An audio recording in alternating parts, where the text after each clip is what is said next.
The president is expected to speak coming up tomorrow. Now, our team coverage continues tonight, and it moves to those who served in Afghanistan over the past 20 years. Channel 3 Eyewitness News reporter Matthew Campbell is live right now after speaking with a former Army sergeant. Matthew, what does he think about all this tonight?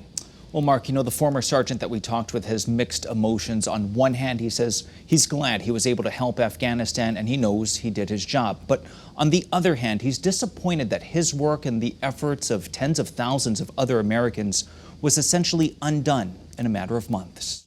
My name is Sergeant Jonathan Gonzalez. I served overseas with the 1st 102nd Infantry Battalion in Operation Enduring Freedom 10 in 2010.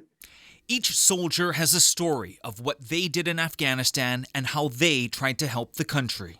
We all did our jobs. We did what we were told to do, and we did them well. 2,461 U.S. service members aren't lucky enough to tell their story.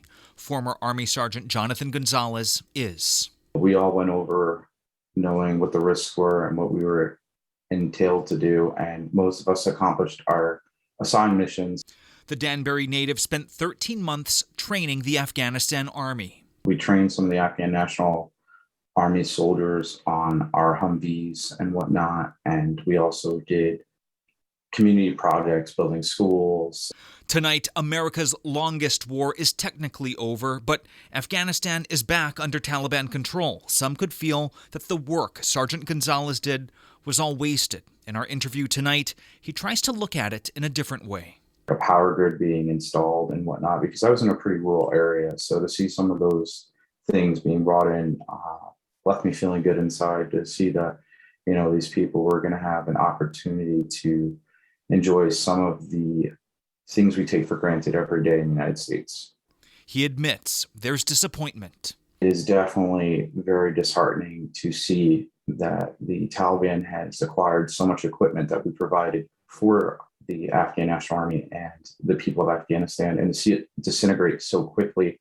He's also heard from fellow veterans who are having a hard time seeing the Taliban take over, especially so swiftly. I've given them, advice on how to process their feelings and, how to, take this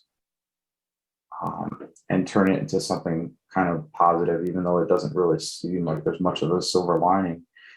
And we got in touch with Sergeant Gonzalez through the Combat Veterans Motorcycle Association, and their motto is Vets Helping Vets. And if you are one who happens to be struggling, they're there for you. If you'd like to learn more about them, we have a link to their website on the Channel 3 app. But if you are struggling right now at this very moment, the number at the bottom of your screen, that's the Veterans Crisis Line. It's 1-800-273-8255. Live here in studio, Matthew Campbell, Channel 3 News.